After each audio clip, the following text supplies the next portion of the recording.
So tell us more about living at Chelsham Road, because it was probably the first ashram in UK. It was No, no. there were 2 or 3 before that. All right. I didn't live in Maureen and I didn't live in Chelsham Road. Okay, it was just a. We just you took, just took the keys. took the because keys it was and auspicious to do it. Okay. and we walked around. We opened the door, walked around, and had a look around, and there was someone in there. It was the previous tenant was quite an elderly lady. She was in her 90s, All right. and she was in the room on the first floor at the back of the house, just looking out over the garden. And she told us her story. And she'd been there. Her father had founded the Cowan Gate Empire, which is Yes.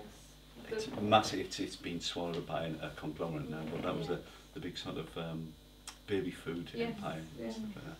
And she told us a story. She was just waiting for someone to be picked up, and she was quite alone there. But we were there with just to ease her out of the house, because she was obviously very, very attached. She said she'd been very, very happy that she'd been in there. But we spent a lot of time there.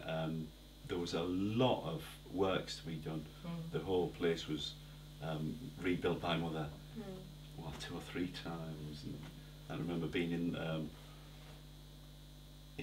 right in the basement, just digging things out with my hands to take the foundation for it, and everyone mucked in. But there was a lot of pujas, and the weddings were there. Gail and Graham were married there. I think Hester and David were married there as well. And these were really nice. And it was a really lovely occasion, and there were canopies out the back in the back garden, and there was the fires. Everyone had a fire to walk around, and there were just sort of 6, 7, maybe a dozen weddings at a time, maybe 1 or 2. It was really lovely. And before that, when we had the ashram in Dollis Hill, Mother would come there for a puja, and as Robert said, everyone took part in the puja. Everyone got a chance to actually wash Mother's feet, and everyone got a chance to give the amrit as well. It was beautiful and very, very, very intense. And it now we go to puja, and it's a fantastic experience, start to finish. Because hopefully, sorry, Mother, we've matured enough to be able to bear this. But then, before the puja, everything would come and have a go at it. All the negativity would be coming.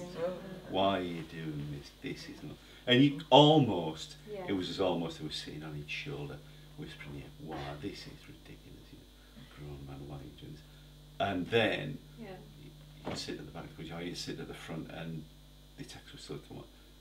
And then it went. And sometimes you got to put your head at Mother's feet as well. And it was like, I can remember one time, Mother said, put your head at my feet. It was in Dollis Hill, in Wilson. Dollis Hill, in NW 10 or something. And I put my head at Mother's feet, on Mother's feet, my hands underneath, my head on top of Mother's feet.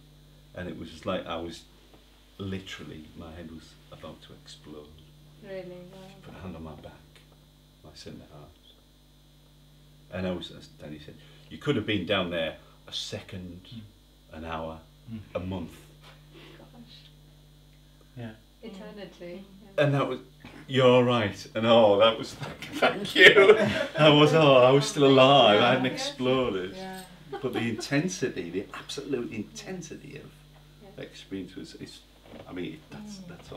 the only way to describe it. Complete intensity. And the vibrations, and everything would vibrate. Absolutely at one with everyone, with Mother and with everyone. And it was a small, I'm sure it was a smaller room than this, and there would be 50, 60 people in there. Absolutely, it's like a sauna. And once when Mother was talking, and you'd slip out, go to the loo, have a drink or whatever, at one point she said, I think I need now to get up and go, because she'd been sat there for 9 hours. 9 hours. Where is this? Dollis Hill. Dollis Hill. It was a 3-bedroom. It was a 3-bedroom semi. Just round the corner from Dollis Hill Tube, so about 5 minutes walk from Dollis Hill Tube Station. But we were there quite a while. And that's where a lot of the TM people were worked on, ran about and jumped out windows. That was in there. early 80s. Well, with their foot on their neck. That was the one Pat described out in the garden with the people walking past the garden wall. People screaming.